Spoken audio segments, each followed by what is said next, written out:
So this paper is actually quite interesting because it juxtaposes the problem of CDR mechanism with respect to the second counterparty in this problem, which is the firm.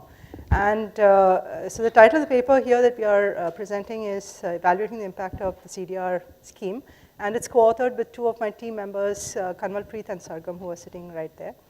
And I thought it was useful to put together a context because when we started thinking about it, CDR as a mechanism we understood was an out-of-court mechanism for consortium of banks to get together and resolve the problem. But in terms of the research or the literature all across, CDR has technically been, traditionally been used as an out-of-court debt restructuring mechanism for, using workouts, very well-defined workouts, where the guidelines are typically coordinated by the banking supervisor. And CDR as a mechanism for resolving problems for consortium of banks actually came into force in a big way because of crisis and typically poor insolvency laws. That if there was a big crisis and there was stress in the banking sector as a whole, then the government or the banking supervisor steps in to try to resolve this problem so that it doesn't collapse on itself. And so therefore, there are two beneficiaries that we must keep in mind when we think about the CDR mechanism. One is that the debtors, of course, get immediate relief. That's the whole part, and an opportunity to turn around the firm, because the focus is on a financially viable firm. So there's insolvency, there's stress. The question is it financially viable or must it be shut down? And of course, simultaneously, creditors get an opportunity to avoid debt write-offs, right? So the entire, the push on writing off bad debt, losing capital, all of that stuff doesn't happen. Most widely used form of the CDR mechanism is the London approach, and that's what India adopted as well. And this is debt restructuring with regulatory guidelines, driven by, I think, recession in the 70s in the UK, and the 1990s. And of course, there was the Far East Asian crisis in 1997, where I believe that it was used in a big way. However, when you look at the literature on this problem as to what has been the impact and is CDR mechanism something that is very useful, the literature on this is somewhat scarce. We found a couple of World Bank papers and IMF papers talking about this as applied to the Far East Asian crisis. But in terms of an econometric evaluation of both propositions, right, do firms actually benefit when a CDR mechanism is offered to them, or they get the CDR mechanism, and do creditors benefit from the CDR mechanism? We haven't found, at least in our limited searching, we haven't found any papers that actually address this problem. So coming to the context in India, as I mean, Sushant has been kind enough to lay out the entire problem, so I'll just skip through it very quickly. I just wanted to emphasize that there's a certain procedure that's followed. Perhaps it's useful to keep that in mind, because the question is, who is it that gets the CDR from the firm's perspective? So Sushant has dealt with the problem of the creditors. We're going to focus on the problem of the debtors. So the way that it works is like this. There's a CDR forum, which is a membership of large banks and financial institutions. And the discussion about restructuring is organized and managed through a third-party secretariat, so to speak, which is called the CDR cell. And this sits in IDBI. Debtors can restructure their debt if and only if two things happen. One is that the lead bank thinks that they are viable. So that's the first port of call, where you're a financially unhealthy firm, and you have to pass the barrier of your lead bank to get through to the CDR mechanism. And the second point is that once you get past that point, the lead bank has to propose your case or refer your case at the CDR cell, and the CDR cell must come back and say that they accept the application. So there are 2 points where if you're a financially unhealthy firm, you have to satisfy these two criteria to get through to getting CDR. This is all before the final restructuring plan is negotiated or decided upon. And the acceptance of the plan typically means that at least 75% of the secured creditors, your secured creditors, participation by value and 60% by number have to agree to the plan. So whatever is the form of the debt relief that you get, either it's a postponement of payment, or it's an elongation of the debt, or it's a reduction of the interest rate. Whatever is the loss must be agreed to by this criterion. And the terms of restructuring are binding on the remaining creditors. So this is the context of the CDR mechanism as a salient for our exercise and how it works in India. So where does our research question come from? So we understand that there's a CDR mechanism. We understand that it's used typically as a mechanism to resolve problems when there is an insolvency and there's a consortium of firms. If we look at it since 2008, there has been an accumulation of cases that has come through to CDR cell. So the mechanism was formally put in place in 2002. And 2003, they started accepting the cases that CDR sell. But it's actually from 2008 that there have been many cases that have come up. So the buildup of cases that you read about in the newspapers in India about how many cases that are at CDR sell is since 2008. More cases have been withdrawn as failed. Okay, that is, you go through the process and you're either trashed at the CDR cell as being financially viable, or you fail to achieve the terms of the CDR restructuring plan. Okay, more cases of that failure has happened as compared with successful exits between the data that we get from the CDR cell between 2003 and 2015. And of course, this reflects in the fact that if it's a mechanism for banks to use to free themselves or to get some kind of relief from the buildup of stressed assets, we see that that's also not happening. There's been a nice build-up of stressed assets. Not nice. There's been a build-up of stressed assets at the banking sector if you look at the numbers between September 2014 and March 2015. So the question that we pose in this paper is, if there are two beneficiaries to a CDR restructuring mechanism and the debtor, i.e. the firm is one of them, the question is, what is the impact of the restructuring on the performance of firms? So I thought that was a really nice juxtaposition with what Srishant asked as to what's happening with the banks. Our hypothesis is that if the firms find benefit from CDR, and all of this is stuff that is that we can argue about, but what we think is that if the firms find benefit from CDR, then those firms that go through the CDR process must see that their performance post-CDR should be better as compared with if you are a financially unhealthy firm around the same time that this CDR firm got its restructuring, then post-CDR or post the time that the firm that got the CDR went through the CDR, the financially unhealthy counterparty would actually perform much less because they're not getting the debt relief. And therefore, they suffer a greater loss, and therefore, they should be performing much worse. So this is our premise. And if it is the case that the data does not say so, then because there are two beneficiaries, the opposite is what we suspect might be true, is that if the firms are not seeing the benefit of CDR in the way that we propose, then the beneficiaries are more likely the creditors who have obtained the benefit of avoiding the debt write-off, because that's costly. So how do we do this entire exercise? One easy way to have done it would have been to say, let's collect all the firms that went through a CDR, line up all the events of the date on which they got the CDR, and do an event study of the performance of the firms that received the CDR. So you look at all these firms, their performance before the CDR for maybe an event window of 1, 2, 3 years, and then look at it after. Typically, the restructuring packages have a term of about 5 years. Okay, that's the typical stuff, the typical maturity of a CDR package. Some may have 3, but most of them are at 5. So an event study might have been a simple thing to do. However, of course, because these CDRs are being given at different points in time, and the data that we are looking at is from 2003 onwards all the way up to 2013, where we had this big bust in the economy around 2007, 2008. We understood that we can't just line up each of these CDR events as exactly comparable. So what we tried to do was that for every firm who did get the CDR, find an unhealthy firm who therefore would have been eligible to get the CDR but did not get it. Okay, so this is the treated. The treated is the firm that got the CDR. The control is the firm that was as financially unhealthy and did not get the CDR. So this is the pair that we are seeking to find. And if we can find these pairs, then the question is, for the firms that got the treatment, was their performance better as compared with an unhealthy firm, or what looked like an unhealthy firm by their balance sheet? In that period, did they actually see worse performance as compared with the firms that got the CDR? So how do we identify controls? We look for a match for the CDR firm, which is our treated set, in the set of firms who have a similar financial health at a similar time that the CDR firm is suffering as well. And this should be in the period before the treated firm gets a CDR.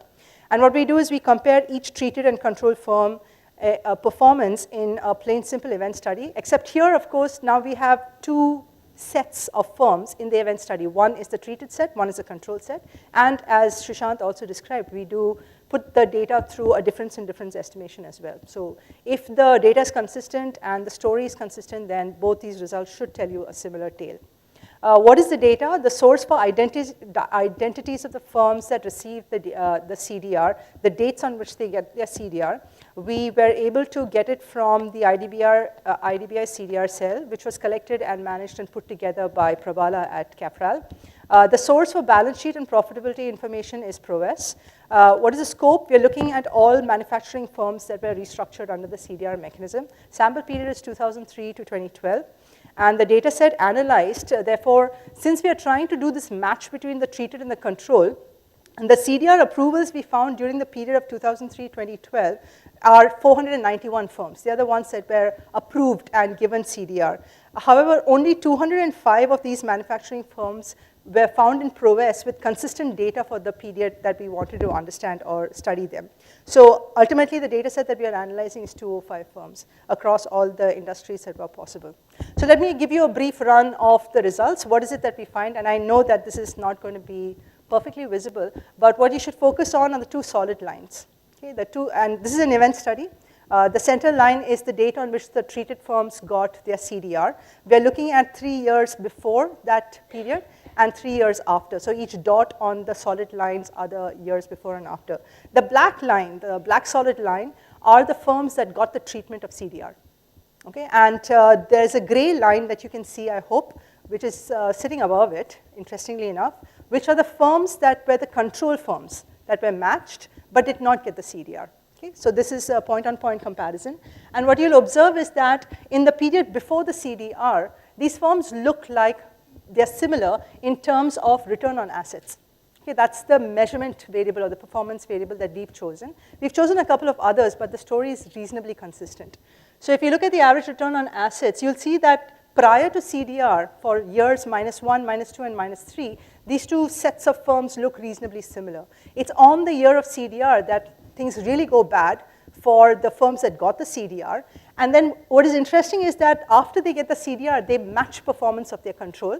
But then in year T plus 2, plus 3, plus 4, after they get their CDR, they're doing reasonably worse compared with their controls. Okay, now, we looked at the statistical significance. It's not like we can use the sample of firms and say that they are very significantly different. But just in terms of the absolute numbers, the event study tells us that those firms that got CDR on a horizon of 5 years after the CDR are actually performing poorly compared with their controls, which were reasonably matched to their financial health in the period before they got the CDR. So that's number one, that's the event study. We put this through the DID, as I said, and the equation in the DID is asking the ROA, that's the return on assets of these firms. D treated is, did this firm I get the CDR or not? D post CDR is this a period for which we are observing it, which is after they got their CDR? And then there is the combination of the two, which is beta 3, the coefficient that's sitting on that, that's the variable that we're looking at. And if the event study is right, or if our hypothesis was right, that CDR actually benefits the firms that got the CDR, we would have said that beta 3 should be positive. However, when we look at this as an average, it's actually negative, significantly so. Okay, so this is what we find, and just to summarize, the analysis of just the presentation of the setup so far. What we find is that on average, CDR doesn't appear to have any positive benefit for the firms that received it. And when we go in for a closer examination, we observe that there is some benefit in the year immediately after they get the CDR, but there is no benefit that we can see that the CDR firms got vis-a-vis the firms that did not get it. There is, interestingly, some cross-sectional variation in the performance. So out of the sample of firms that got the CDR, some firms did indeed do better than their peers or the controls, and some firms didn't. But it's actually the larger fraction. I think about 20% of the firms, is that right? 20% of the firms did better, but 80% of the firms actually did not do as well. Okay, so that's the result of the paper. And the question is, I can now spend some time telling you and convincing you that it's robustly done. So puzzle number one, as I said, is if we want to do this as a convincing story, we need to be able to convince you that the controls that we found were decent. The matching methodology that we were using, because restructuring is a non-observational experiment, to find control firms, we used the propensity score matching methodology. And the engine that does the matching is, the method is the propensity score matching as well as genetic matching. The covariates that we use to see whether the two firms are treatment and control for each other before they got the CDR are all the covariates that can capture the financial health of the firm, because you want to make sure that you're capturing firms that are similar in financial health, because those are the guys who are liable to get the CDR. Note, we're not saying that we can identify the firms that went through the CDR process. That is, they applied to their bank, they got rejected. They applied to CDR cell, they got rejected. We can't identify that. So all we can do is actually identify the firms that, by their balance sheet, look like they are similarly unhealthy. The health of each company is captured by looking at a set of balance sheet measures. There are some size measures, profitability measures. There are short-term debt indicators, and there are some long-term debt indicators, because these are the things that we thought would have two properties. One is, of course, these are the traditional variables that you look at to capture financial health, but the second part of it is also capturing what is the incentive of the bank. That is, if you have very large long-term debt liabilities with the bank, perhaps you're more likely to get the CDR compared with not. Some details: matching is done 1 year prior to CDR, using 1:1 nearest neighbor caliper with replacement, and the caliper is quite fat. So typically in your matching exercises, you'll try for a caliper of 0.05, 0.01. Here it's 0.25, and that's supposed to be the limit of how bad you can get. But this is what gave us the largest sample. One of the things that we plan to do in the exercise going forward is try to see what is the performance of the CDR treated and non-treated when we reduce the caliper, and perhaps work with a smaller sample, because we'll get better matches, but that is something that we haven't done yet. In terms of the economic metric evaluation, as I said, there's an event study analysis. Our performance measure that we present just now is return on assets, and the performance of treatment and control. The event window is 3 years prior and 3 years after. For statistical accuracy, because these are reasonably small samples, what we do is we bootstrap confidence intervals around each of the average estimates. The second evaluation that we do is using a difference in difference. There are two models that we put together, primarily because we said if it is the case that there is a difference in the behavior of the firm for the first 2 years, because they are making their adjustments, right? They've got their debt relief, but they are really trying to struggle to come out of the problem that they got hit by.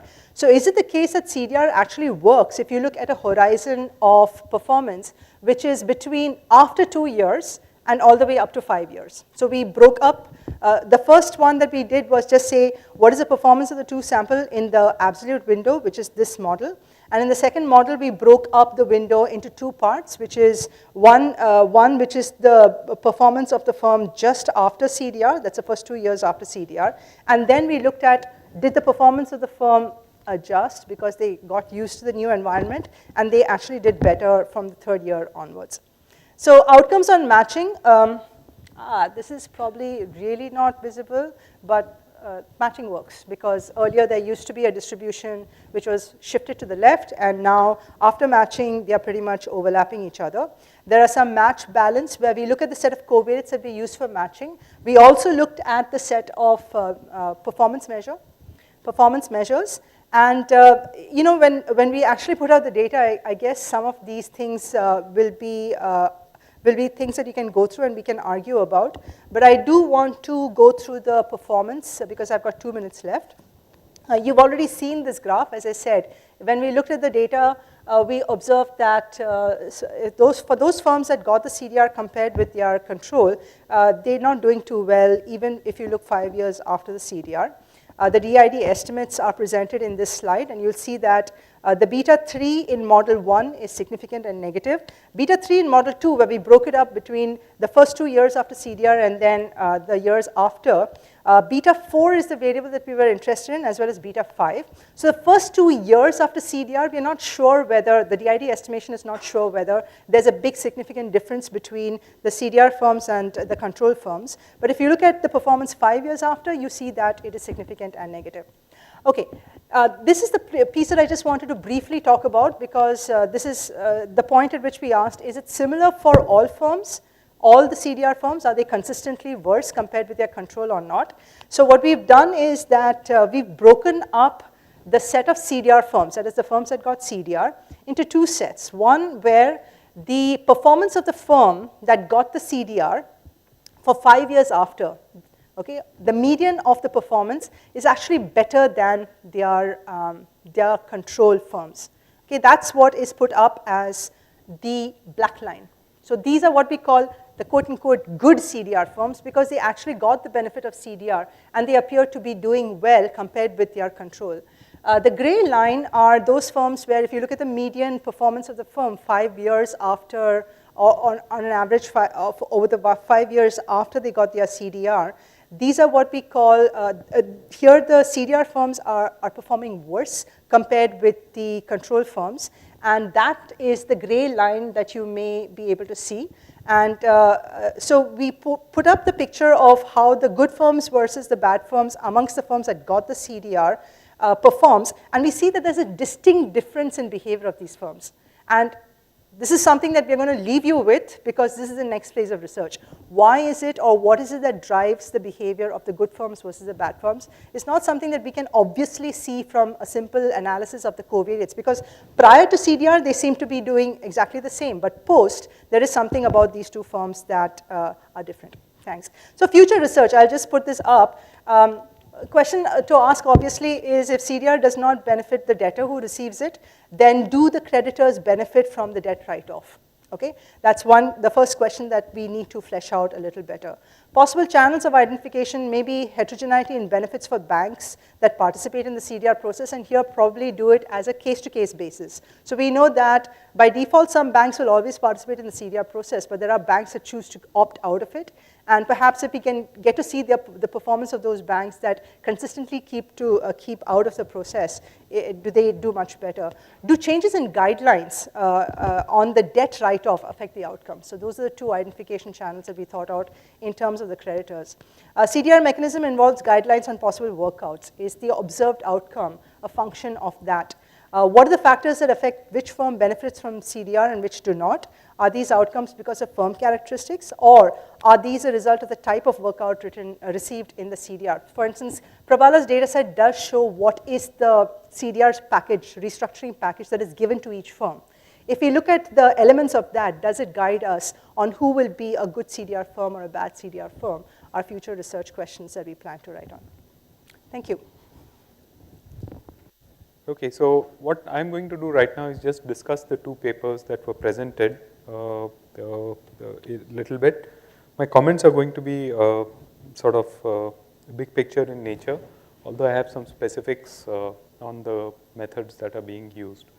So the big picture here is the bankruptcy in India, which Susan has been working on for a while, is there are multiple laws, there are old laws, there are overlapping jurisdiction, there's clogged court systems. The laws, I think, you read it, it ranges from pro-debtor to pro-nobody. Something in between that is what I would call the bankruptcy laws. There have been efforts to speed up the judicial processes, and this is the way I classify this stuff, and through fast-track courts like DRTs and DRATs, appellate tribunals, and there have been other efforts that have been to circumvent or bypass the court and establish alternate tracks, and out of these are SARFAESI and CDR. So there are various ways to get around these antiquated laws, and I think the effort underway that Susan is under, which is to repeal everything and just start afresh, is probably a better architecture in my opinion. But this is kind of the setting in which we are looking at the CDR. Now let's go to the first paper. So first paper looks at the banks who are in the CDR, and the second paper looks at the companies. The first paper is a pretty standard before and after analysis of banks around the CDR. The treated firms are the banks who are eligible for putting their borrowers through the CDR. They sign the intercreditor agreement, ICA, and they just put it out there. The untreated companies are the other guys who have not signed this ICA, and then you do a before and after around the passage of the CDR laws. So I have some comments on this. So I think this is a reasonable question to ask. What happens to the banks? It's a pretty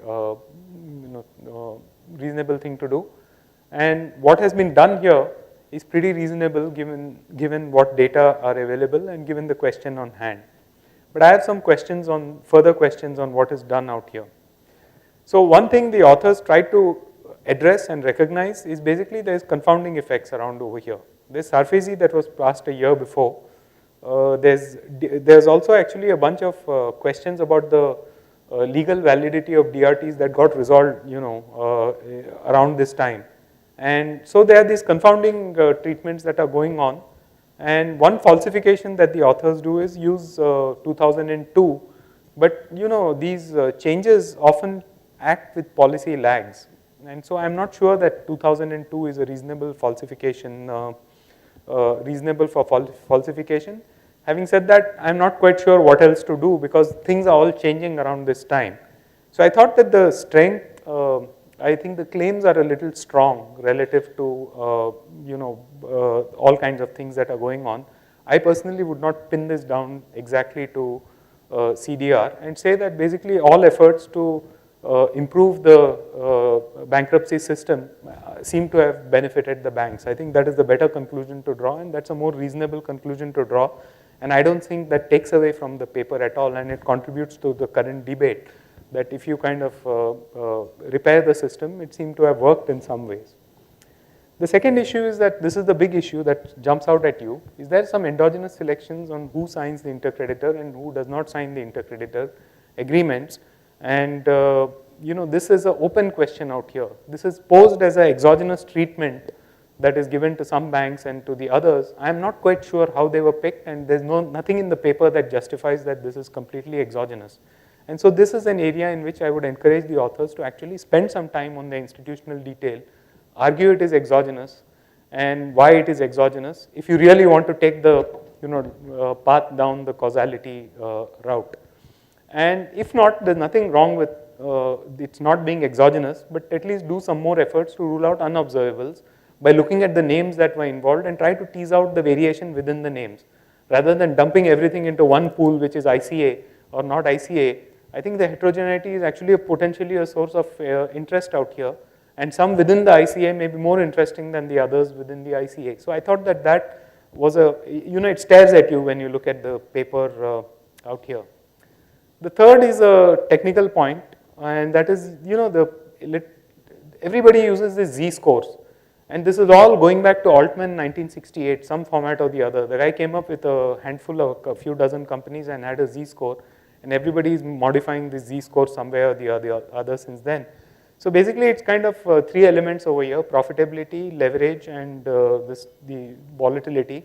Now all of this stuff is based on financial statements and historical financial statements. Now the problem is that what about the equity prices? The equity prices should reflect the stress situation of the banks. And so my view is that there is a way of incorporating equity prices. This is distance to default models or default probability models that we are encouraging all the banks to use to manage their own stressed assets. It's kind of a little ironic that research still sticks to the standard accounting financial statements when we try to encourage the banks to move on to something else. So I think it's probably time to move on and provide some information based on the market default probabilities. I think it would add quite a lot to the paper if it did that. I'm not saying it's easy, but I think if you do it one time, it's a one-time cost and you can perpetually use this stuff forever. It is also not straightforward. Even if you do all the programming, you have to do further mapping and matching and all that. But one time I think it's worth sinking an effort over here. If you go to the NUS website, there's a Risk Management Institute. They have all the data laid out for you. You have to apply for a grant and so on, and they will give it to you. But otherwise, you can compute this stuff. It's not very hard. The paper, the other thing is that, which I found is that the paper assumes that the competition is at the national level. And my big question over here is whether competition between banks is national, or are there sub-markets, micro sub-markets over here, or even competition within products. Because different banks, credit cards, there's entirely different sets of competition and this. So I'm not sure that computing this price minus cost, I don't know what you're picking up out here. Because you look at India over there, it's a branching system. There are local branches within districts, and competition is very, very different out here. There's some markets in which you have monopoly, others you don't. And then some products in which some banks are dominant and other banks are not dominant. So I'm not sure what you're picking up with the aggregate profitability, and this goes back to my main question that the variation within the ICA I think is far more profitable to analyze rather than ICA, non-ICA over here. The last point is basically that does it pass an economic smell test? Actually, if you look at the data, and if I have time I'll show you some data, the amounts in CDR in the initial years are not that great. In the last 3 years, if you look at the amount of CDR, it is 85% of all the CDR cases just came now. There was nothing at that time in the initial years. So that is one issue. The second issue is that, if you look at the long trends in the treated and non-treated, in the big picture thing, they're kind of similar. There's some bump here and some bump there, but basically long run, they look sort of similar. The third item is that, in these DID things, it's always useful to do a parallel trends assumption, and actually this in some cases is not very clear whether the parallel trends is satisfied. But these I think are smaller issues. I think the results are still interesting the way they are. I think it might be useful to just push a little bit and clarify all these little nitty-gritty stuff so that you get it cleaned out of your picture. The last item is if the results are correct, and if my conjecture that the CDR initial amounts are very small, which I know for a fact, what exactly is the channel through which you're getting these results? It's clear that you have your results, they're very sharp, they're believable, they are robust. So what is going on out here? Is it just that the banks are allowed to restructure and therefore all of these nice things happened, or is there something else going on? I don't know. And India went through a boom bust cycle in those years. The BJP government or NDA, whatever it's called, they undertook a lot of reforms, and a result of which 2004 to 2009, and there was a benign government that rode the wave of those reforms. There's an enormous boom cycle, and then now there's a bust cycle after that. So it is maybe the ICA and non-ICA may be exposed differently to that. The last sort of related point is that the paper discusses something on the NPL. I would be very careful before looking at NPLs as actual NPLs. To me, it seems the reporting standards vary across banks and how they recognize. And if you work with these banks and look at their human capabilities, there's a lot of variation. Some banks are very good at understanding NPLs. Some banks are good at understanding but don't report the NPLs as accurately. So these are reported NPAs, and reported NPAs are a product of what you recognize and what you choose to report. And I'm not sure what to take away from there. So I would, I would look at variation between ICA and non-ICA. So again, I think the results are quite stark, but I think the clarification of what is the ICA, what is the non-ICA, and inside ICA, can I pick up a variation across different types of lenders, it might be an interesting way. So there's some data which you cannot see really, but the big point over here is that 85% of the restructurings, happen after 2009, which is the bust cycle. I'm not surprised. And these I will just skip right now over here. The second paper now. My comments will be brief because I had problems in accessing the stuff out here, many of my own doing, but there are some problems. So this study, I found that it's a micro level study and it's very nice. It is exactly opposite to the macro level, bank level study that we got in the first study. And the basic conclusion is CDR does not work. I mean, all said and done. I think this is where the paper is headed. It's fine. So here I have some sort of technical sort of comments over here and interpretation comments. The technical comment is that you control here for propensity score. I'd be far more comfortable if there are multiple ways of controlling and they all give you the same answer. I think that is a far more persuasive way of doing it because of, you pointed out that the calipers that you need to get probability matching are very big. Then the variables that and how you match and what weight you use for the propensity scores may not be the same weights as those that predict bankruptcy probability. So then I'm not sure what exactly you get. So the bottom line over here is that I would be very comfortable if you did a default probability control and then did everything. I think that would sort out all the problems. Alternatively, I would like to see multiple matching methods all giving the same results, and I'm quite sure they will. It looks like that. And in some cases, I'm going to argue that you'll get sharper results than what you have in the paper. I'll tell you why. So the multiple methods, the simplest method is given by Barber and Lyon. You need to control for three things: size, industry, and prior performance. You need to absolutely control for prior performance because there's a lot of mean reversion in this prior performance. The second point is that this DID setup, when you do a regression, you get means and you get differences in means, and these variables are very, very skewed, this stuff. So it might be just better to just report the unconditional medians and run with them over there. Now, of course, you can Winsorize and all that, but my point is that there's a JFE article in 1996 which pretty much sets a standard. Just stick to it and then you're absolved of all of these problems, and nobody would touch you if you refer to that. The second question is, what is the counterfactual out here? And this is important. If the CDR didn't do very well, but if the alternative was BIFR, then this actually looks very good. So what is the sort of counterfactual that one has in mind? The alternative counterfactual is do nothing, and then your matched approach is fine. Or if companies are in stress, you could have seen, cuts in bank credit supply, and then their ROA and other stuff will look very, very different over here. So I think one has to figure out what the counterfactual is for which you need a model. And in my view, it's beyond the scope of the first paper. The first paper is useful as it is, but you may need something like this. This is a question that Susan also raised, and I'm also going to raise it. What is CDR exactly by the banks and borrowers?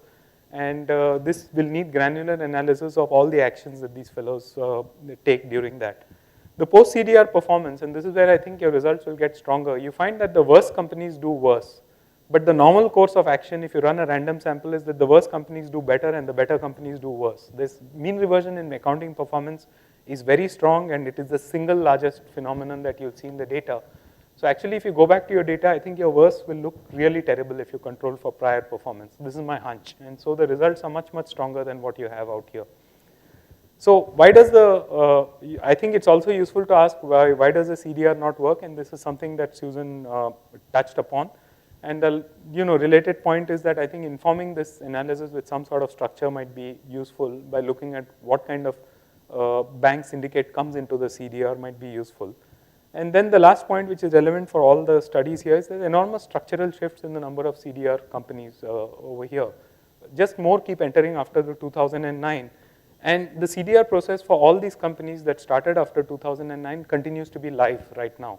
So then we have not seen the outcomes so far for any of the current firm, and there's huge amount of censoring, and that limits the strength of the conclusions. The other point is that the companies that came in after 2009 are very different from the companies that came in before. You can see that in the data. So again, drawing conclusions from here might be a little bit problematic, but I think still this needs to be done. The last point which I have, I mean, how do you square the two studies? One says that the banks benefit, and another says firms don't benefit. So where is the sort of issue over here? So let me leave it just at this, and let me call Josh for his.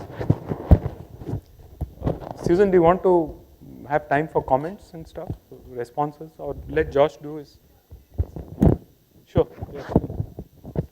But actually, what I really want to do is thank all of you for staying till the bitter end. So I'll try not to abuse your kindness, and I won't speak for a very long time.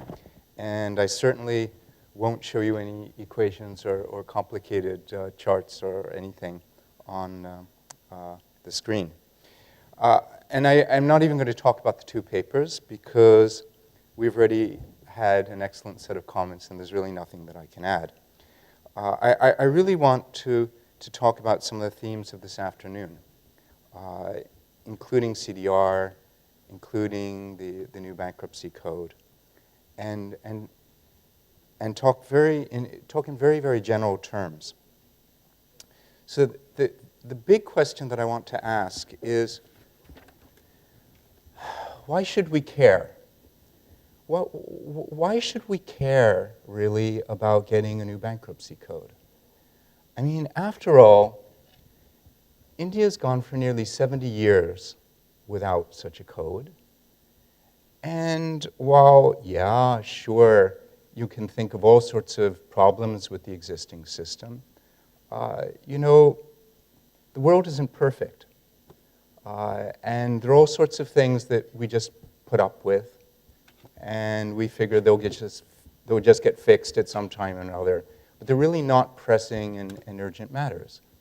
So what I want to ask is, why is this bankruptcy code such a pressing and urgent matter all of a sudden? I mean, why is there some rush? The GST has been 10 years in the making. Why is it that we need to rush out a bankruptcy code right away? I want to try and answer this question in just a few minutes. The first answer that I'm going to give to this question is because we're in a very unusual situation right now, a situation that the country has not seen before. In the mid-2000s, there was a credit boom in this country. You mentioned it. People know that there was a credit boom. Everyone in this room was very much alive during those glory days, and we all know broadly what happened. I don't think people grasp that this was the largest credit boom that has ever occurred in the history of India, certainly independent India, and even by the standards of other credit booms in other countries, this was a particularly large credit boom. In 3 years, non-food credit more than doubled. That's a tremendous increase. And the problem that we're dealing with now is the hangover from this credit boom. And the essential problem that we have is that we've moved in this country from socialism without entry to capitalism without exit. That is to say, we have all these firms that are over-leveraged and need to get deleveraged, and some of them need to die, and we have no mechanism, really, for achieving this. Before, the reason why it really didn't matter that there was no good bankruptcy code for 70 years, I'm rounding, of course, was that we never had a problem of this magnitude. We had, yes, of course, there were always sick companies, a few here, a few there. But you could just, the rest of the economy could just move on and ignore those sick companies, and they would get resolved whenever they got resolved. This is altogether of a very different magnitude. So so we don't really have a mechanism to get firms to exit, or even seriously to reduce their debt. So what is the mechanism that we've chosen to deal with the problem? The mechanism that we've chosen to deal with the problem is called extend and pretend. That is to say, you have a CDR, you bring the firms in CDR, and you agree on what? That the firms will get more time to repay the debt. You have a 525, that's very explicit.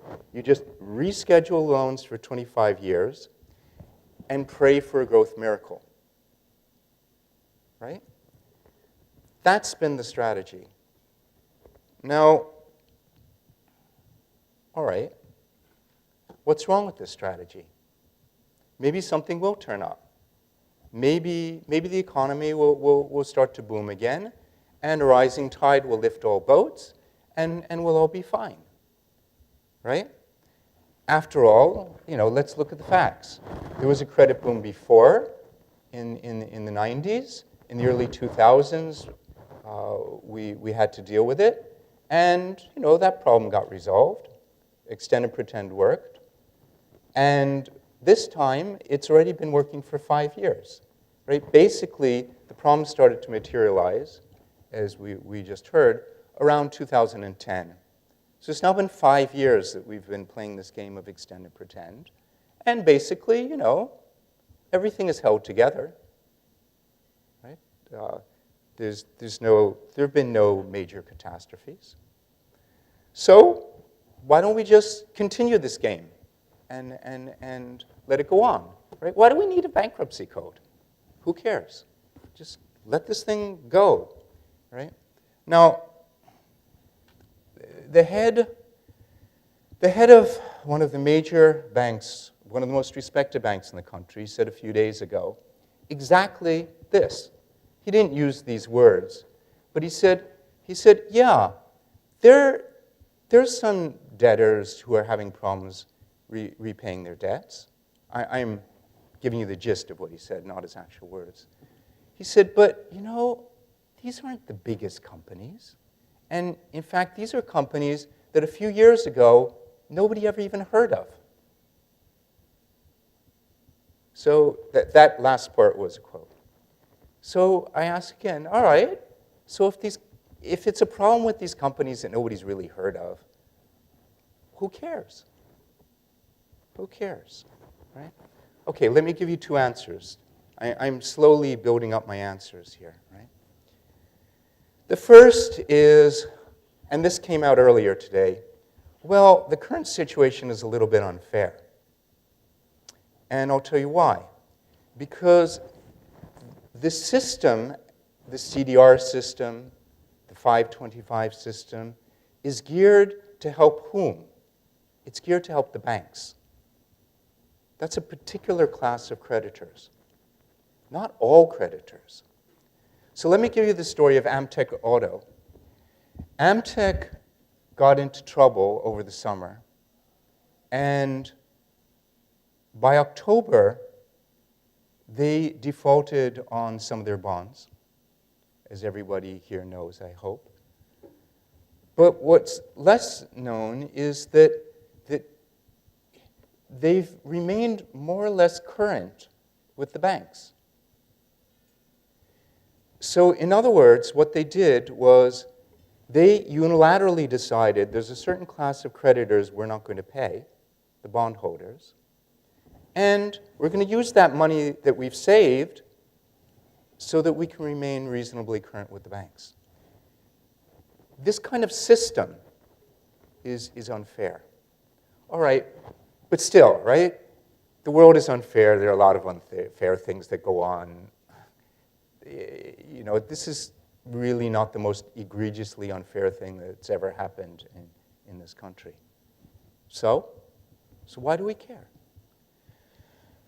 All right, I would say, and this is now we're getting to the heart of the answer, because the system of extend and pretend is failing.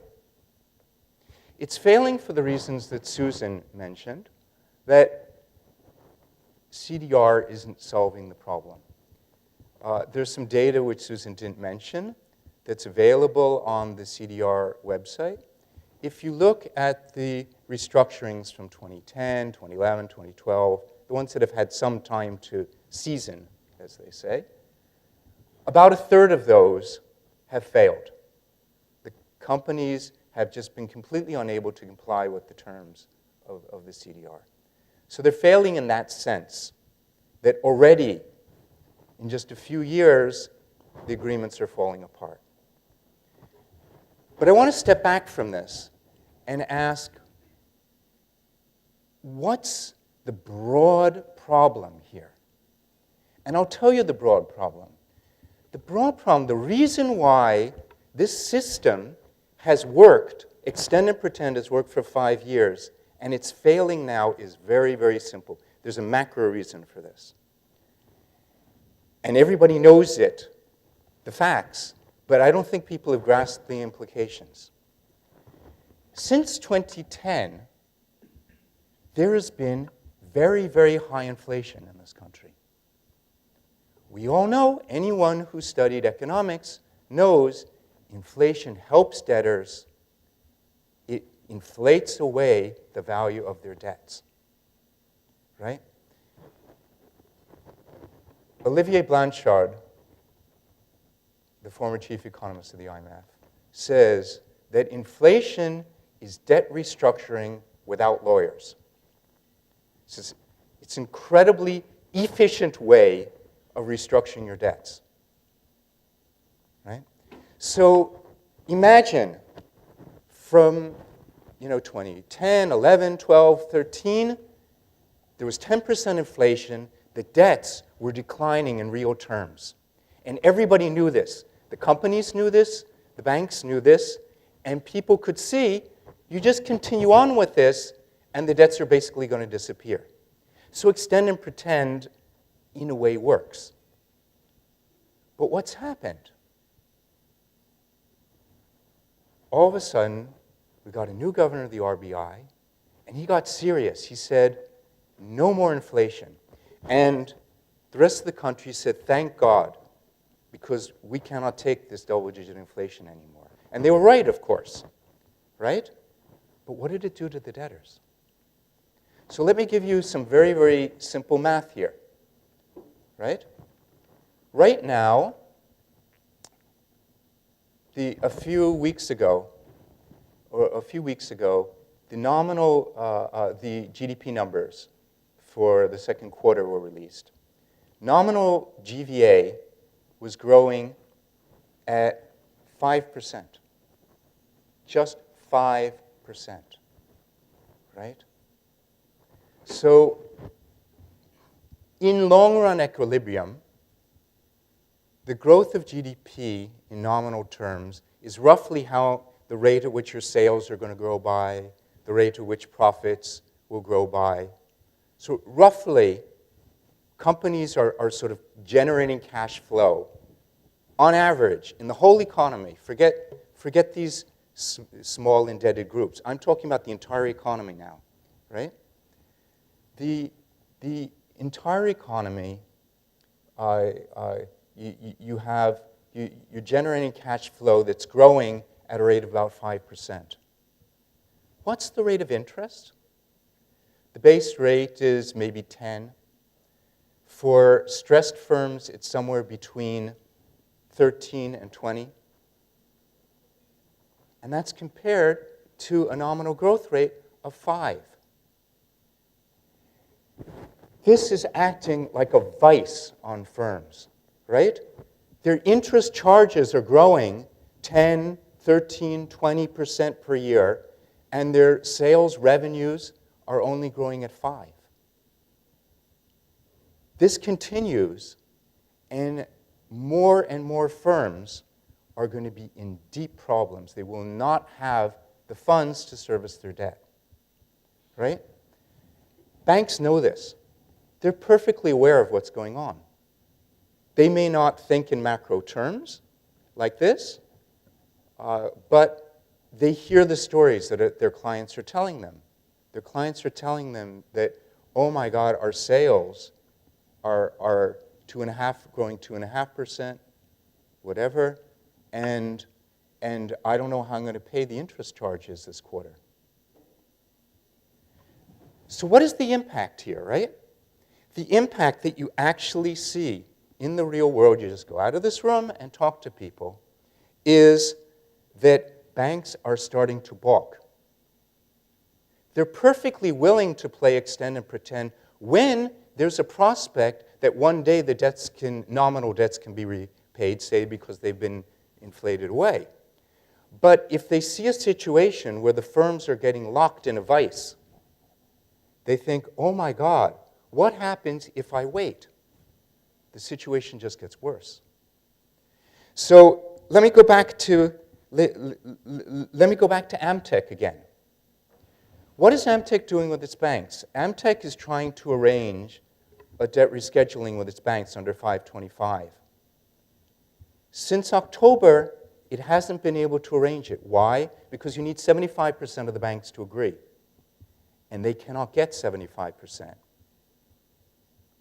Because a sufficient number of banks are saying, oh no, If I lend you more money, I'm throwing it down a rabbit hole. And what I'm saying is that's just the particular case of Amtech, but it's a more general problem because of this vice that I talked about. Let me give another example. What happened here on Monday? On Monday, the governor, RBI, met with a whole bunch of banks. What was that meeting all about? The meeting was that some banks had classified 150 debtors as NPAs, and other banks had not been doing that. And the governor wanted banks to start treating firms in the same way, symmetrically. And banks were saying, some of the banks which had not classified these loans as NPAs, they were saying, oh my God, do you realize what that does to our NPAs if we start doing this? If we stop playing extend and pretend? Let me give you another example. So that's the problem at the bank's end, right? With the changed situation. The banks are starting to balk at this game. What about at the promoter's end? What do you see there? What you see there is, as somebody mentioned earlier today, SDR, right? All of a sudden, you see all these SDR cases. What are these SDR cases? These are cases, in effect, where the promoters are saying, you know what? I don't see any future. I don't think I can make it. I don't want a loan restructuring. Here, you can have the firm. Right? You've got both sides of the equations, on the creditor side and on the debtor side, saying, in this situation, with nominal growth of 5 and interest rates of 13, I don't see how the math is going to compute. Right? All right. So now I'm coming to the end of what I'm saying. I ask you here, what's the end game? Right? We have a situation where we have no exit. Okay, all right, well, the easy thing to do, the logical thing to do is bring in exit.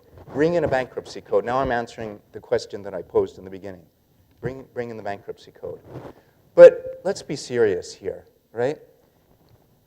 Even if the bankruptcy code is passed in the winter session, which is not going to happen, of course, right? But even if it does, how long does it take before it's actually up and running? And even if it's up and running, does it work?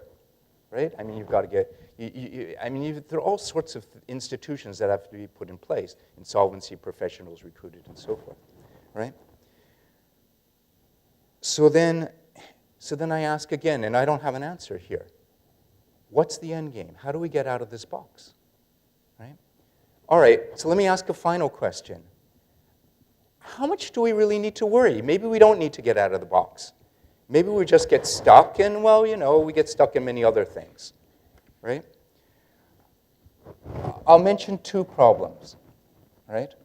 One is, to get this economy moving, we need investment, private investment to recover, right? How are firms going to invest if they're stuck in a vice? I'll give you an example of the top 10 debtors. Top 10 debtors meaning the firms that can't repay their debts. Firms with the largest amount, firms, well, you know what I'm saying, right? Those firms have cut their investment by 25% each year for the past 3 years. What happens, I ask, when this problem spreads to the wider economy, as it's doing now? That's point one. The second question I want to ask is, what happens to the banking system? So let's go through some numbers, right? Non-performing loans about 5. You add on various stressed assets, restructured loans. You can get up to about 13, and then you add on loans that they haven't actually recognized in any way as stressed, and you get to around 17. How much of this? What is this as percentage of the banking system net worth? It's about 130%. Now, so you've got a problem for the recovery. You've got a problem for the banking system. And as day by day goes on, the problem is going to get worse. So something needs to be done. Now, what needs to be done? Right? What needs to be done is there's a loss in the system, and somebody's going to have to start taking this loss. Right? That's the fundamental issue. And the question I leave you with, I'm out of time, is how are we going to are we ready to recognize this loss? And how are we going to allocate? Who's going to pay this loss? Right? These are serious questions that we really need to start thinking about. Thanks. So it's really a small picture question after big picture talk by Josh. This is a question for Susan and co-authors. So you look at the treatment and the control firms. Do any of the treatment and the control firms go out of business within the 3-year period that you look at? And if yes, how you deal with that? Yeah, so after post-CDR, there are a couple of questions which arise, right? Firstly, the fact that the CDR is a process which by mandate allows up to 5 to 7 years for recovery can be a question which arises, especially if the CDR itself is given let's say in 2012 or 13, because probably the firm has not been given enough time to recover. So that's one thing which we try to address in our DID and say, we are going to look at performance both in a period of 2 years after CDR and over a longer period. Having addressed that, the second question is, are these firms listed, right? So if they're listed firms, there's a direct proxy which we can see in terms of equity, in terms of market cap and the share price, whether these things. So that is something we have not yet incorporated, but that is something which we plan to do in the future, to look at listed firms and see how they have performed. So, if I may just add to that, I think that so we did this in two pieces, and Pravala, one of the things is that several of the things that you mentioned as different covariates, different approaches, we've done quite a few of that. So we understand that this is reasonably robust. But one of the things that we did look at was, did things change out in the period 2007 to 2012? And we do find missing data. The problem really is we yet have not identified whether the firms have dropped out because they died or just stopped functioning. Most of the times we think that it's actually missing data. So you have a firm that has got, T+1 has got some data, T+2 does not, T+3 has data. By and large, we need to go and clean it up and ascertain which of these firms has got missing data or not. But this is something that we are working on. Hopefully we'll wrap that up by the time the first draft of the paper comes out. Yeah. I just want to add something to what Susan said. The number of private companies in Prowess shrinks by approximately 65% after 2011. It's just they have not covered the data, period. So lots of these missings are actually missing, and Prowess has, as far as I know, no plans to rectify this missing data. And this is a serious problem. So the listed universe is fairly complete. There are about 3,000 firms every year, but all private companies have a huge problem. I don't think there's any way out, unless you persuade Mahesh Vyas to, do his job. So. Okay, catch me saying that to Mahesh Vyas. Yeah. I was wondering, was the matching done by industry, or was it on the? It was on the. And which industries were the firms, the treated firms were mostly in? Yeah, so I'm going to address your question and then carry that forward to what Sir had said earlier about the Barber and Leon study. So the matching was done on industry, so that had to be a direct match. And the match was also done in the same year. So if we were looking at a firm which got CDR approval in 2003, we were looking at its covariates in 2002 and trying to find a similar firm in the same industry in that year. So yes, the industry had to match. With reference to the Barber and Leon paper, I think that was the only paper or the most seminal paper which I found myself in relation to assessing firm performance. And yeah, the key takeaway from that paper was that you have to pay close attention to the profitability of the firms. That's something which did not come across in the presentation itself, I think because we were running out of time. But the matching, although it was done on 1 year prior, we looked at the balance, the match balance, we tried to validate whether the firms matched properly even for 3 years prior to the CDR event. So although matching itself was done 1 year prior, we tried to see whether the firms actually matched well on performance for up to 3 years prior to the CDR.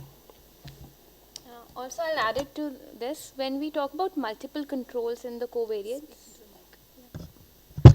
so when we talk about multiple controls in the covariates, we do separately control for the performance in terms of PBT.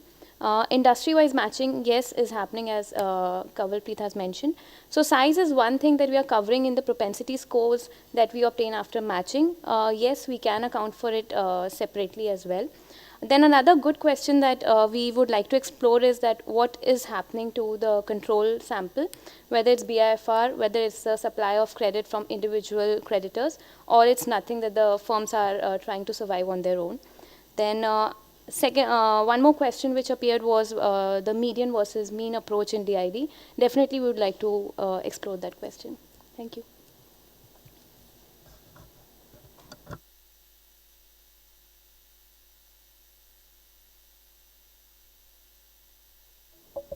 Should I respond to some of the points? Yeah. Okay, I think what comes out from this analysis here, from these two papers, as you discussed clearly. Thank you for your comments on my paper. that CDR work clearly for banks, but it does not work for companies. Why is that happening? So what companies, in what way companies benefit? They benefit to the extent they get the chance to repay over a longer period of time, right? That we don't know. I mean, when they will be able to pay back, that we don't know. Whether they will default after some years, that also we don't know. But let's see, there is a direct benefit for banks. As soon as they sign this ICA, they are benefiting in the form of a low provisioning, 2% as opposed to what they would have paid, like 10 to 15%, right? What they would have set aside. So therefore, there is clearly a positive, direct effect on their net income. So as net income increases, return on asset increases, therefore your bank Z score or profitability goes up. That's the reason why they benefit directly, whereas the companies don't benefit immediately, but they could benefit over a longer period. The whole idea is to help avoid bankruptcy on the one hand and help banks recover their debt in the long run and make their NPLs as good loans. Okay, so that's the main reason why you have these two diametrically opposite results, depending on which type of analysis you undertake, whether you look at from the bank's perspective or from company's perspective. Now, coming to, I mean, that's the clear channel. That's how it's happening, okay? So now coming to the SARFAESI Act, that was introduced in 2002 and continued. Even today it's there, right? So therefore, the dummy that we use, it's 2002 and afterwards tax value 1. Before 2002, it's 0. Just to control for any kind of overlapping effect between that act and CDR that was introduced in 2003. So that's how that is defined. Now, another important point here is this endogeneity of CDR. That is very good point. And the way we deal with that, see, we do two levels of analysis, parametric and non-parametric.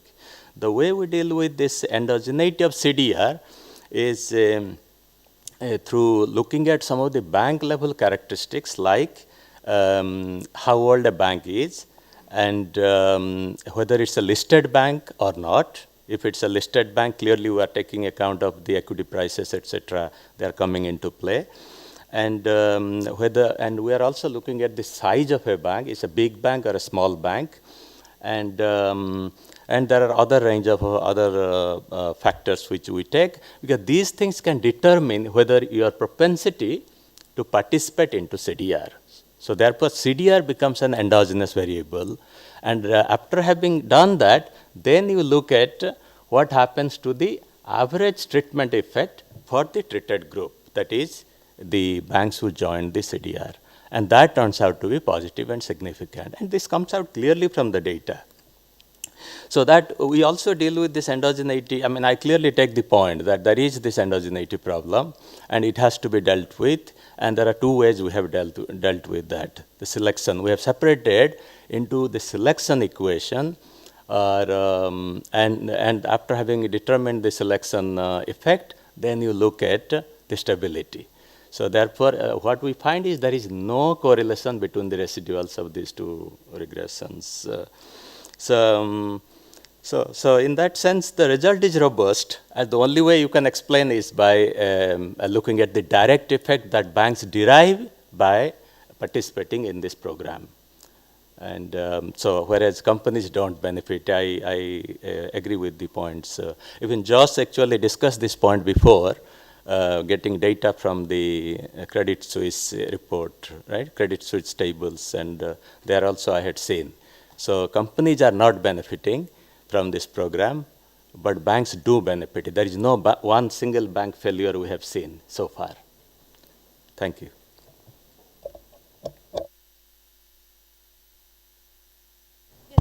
So just on SARFAESI, the year, you may choose to take the year in which the Mardia Chemicals case outcome was decided, rather than 2002.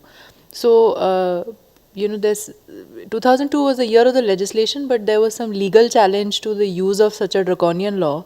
and there's a particular case basis which the law came into practice, and you should probably just figure out that date as the effective date for SARFAESI. I think that's the only small comment. Are you talking about SARFAESI or? SARFAESI. So it is not 2002, you are So saying? 2002 is when the legislation gets passed, but there was a legal challenge in courts on Okay. the implementation of the law. There's a particular case called Madhya Chemicals, and I think the judgment date of that case is from when the use of SARFAESI and the procedure for its use actually started moving. Yeah, we can do Yeah, that. yeah, I'm So just- we it's can- yeah. just a Yeah, small no, thing. no, thank you for that. Yeah. Yeah, I think we should wrap it up. Thank you to everybody for participating. Can I have the last word? Set of lines. All right, so thank you very much. Oh, yeah, right. Thank you very much for having come, having stayed. I hope all of this was interesting. We'd love to get feedback because I understand that people have time constraints. Our emails are up on the website. If you have any comments, any suggestions, anything by which you want to we can improve the paper, that would be really, really good. Thank you.